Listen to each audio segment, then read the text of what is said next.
di questa cittadina. Ecco, ci raccontiamo di questo. Siamo arrivati alla 22esima sagra del melone giallo, per noi Joppolo è in testa e non c'è solo Joppolo, ma abbiamo coinvolto quasi tutta la provincia di Agrigento e fuori provincia. L'abbiamo strutturata in dei cortili.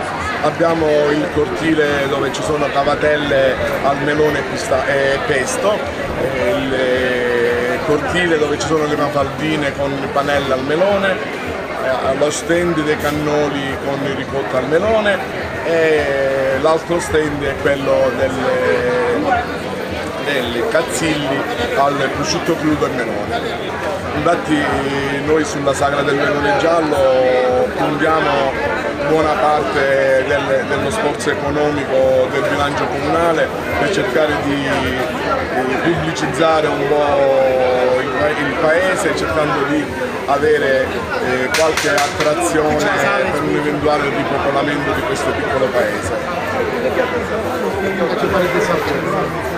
Certo, noi abbiamo molti produttori di melone giallo a Joppolo e questo serve anche a cercare di farli sviluppare un po' di più perché sono produttori giovani e quindi cerchiamo anche con la sagra del melone giallo a dare una mano a queste attività economiche. Come ogni anno la sagra del melone giallo a noi joppolesi ci affascina, ci teniamo tanto a portare avanti. Dov'è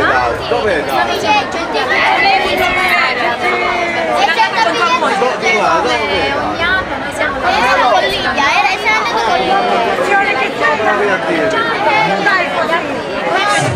si svolgeranno le altre degustazioni.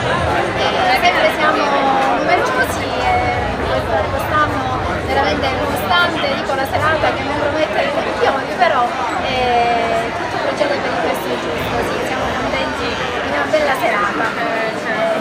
Ci auguriamo che prosegua fino a tardi e con gioia ecco, vi accogliamo e diamo il benvenuto a Joppolo Giagazzi. Stasera anche in queste l'abbiamo valorizzato in diverse tipologie. Abbiamo fatto la panella di melone e il cazzillo di melone spento. Abbiamo fatto pure un primo sempre a base di melone della parte alta, quindi abbiamo dato questo valore così importante che possiamo riuscire a fare qualsiasi cosa con un alimento prodotto così. La panella per esempio è sempre da farina di ceci sempre la farina di ceci come base, però abbiamo usato l'acqua del melone. Mentre la confettina il cazzillo invece è un fiocco di patata idratato con l'acqua di melone, sempre lo stesso liquido. Era una patata disidratata però abbiamo idratato. Devo dire che ormai siamo appuntamento che ogni anno è atteso da tutta la provincia di Agrigento. Siamo a attendere veramente ormai anni, quest'anno si è e la gente sta rispondendo alla grande, siamo molto contenti di questo appuntamento che viene ogni anno da parte della gente rispettato e regolato l'acciaio.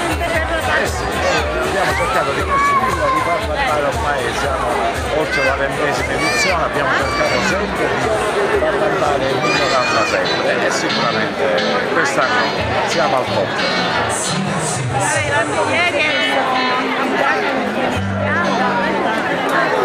Sicuramente perché comunque